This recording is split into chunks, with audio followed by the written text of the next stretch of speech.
Namaste.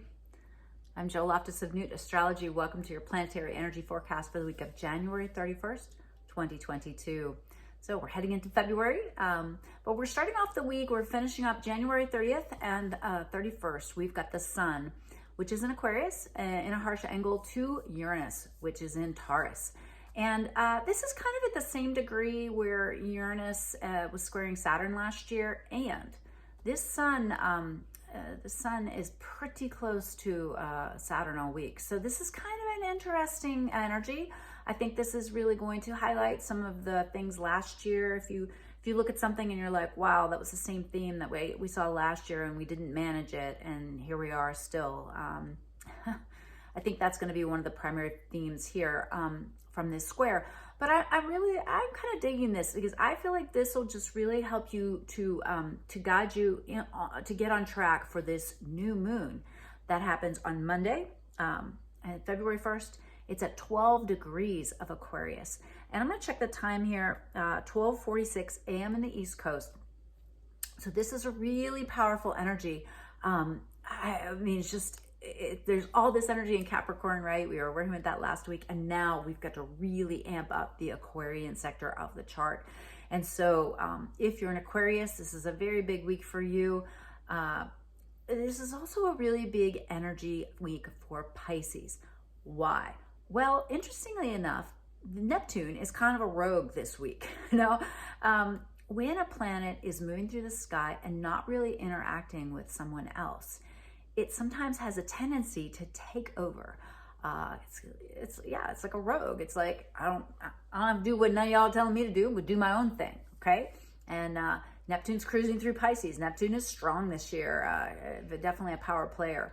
So for the entire week, really pay attention to Neptunian things. Use it for inspiration. Use it for, magical thinking, but not delusional thinking. So really get your Neptune on straight this week. If you're susceptible to Neptunian vibes, Neptunian people, Neptunian substances, be on point this week. Take care of yourself. Make sure that you really are disciplined and directed.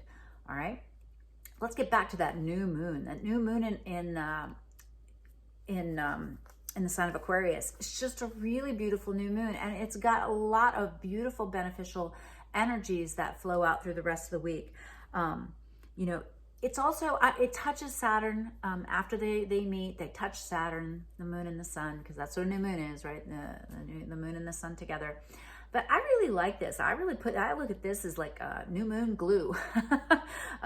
So there's no pie in the sky delusion. And, sometimes Aquarian energy is so ahead of its time that everyone's like, yeah, whatever, love and peace and we'll all get along, blah, blah, blah. But this is where you can really engage those high Aquarian ideals, but with the Saturnian structure and discipline in order to actually get them accomplished. So wherever Aquarius is in your chart, this is a wonderful manifestation moon. I really like this moon. Devote some time and energy to ritualizing what it is you want to manifest in the Aquarian sector of your chart. If you don't know where that is, then what you're focusing on is aspirations, what you dream of, like your soul's desires. Desire is what magnetizes experiences and people to us, okay? So desire wisely, dream wisely. This is also involves groups of people, friendships, the people that you associate with, the groups that you identify with. And I will remind you of my quote from my friend, the people that you hang out with, they can't give you your dreams, but they certainly can take them away.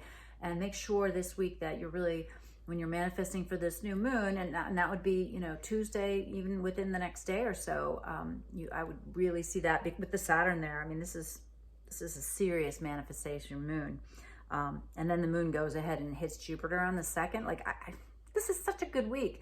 So hopefully you don't get caught in the Neptunian undertow of it, and you allow that inspiring spiritual energy to just infuse this really practical, wonderful Aquarian new moon.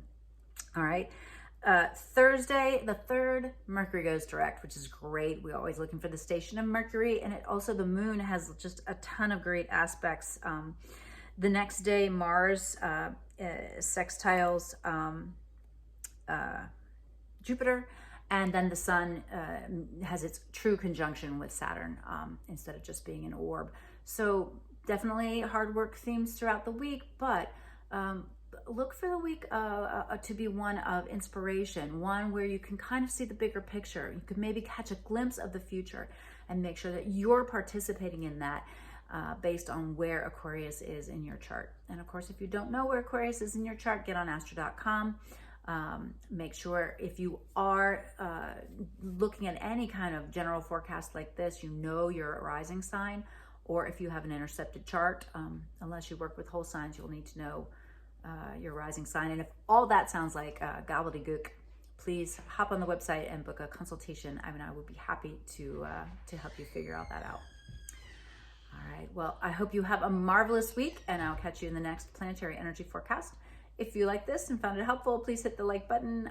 Please subscribe if you have not, and please share it with a friend if you think they would find the information useful. Thank you again. Namaste. Bye.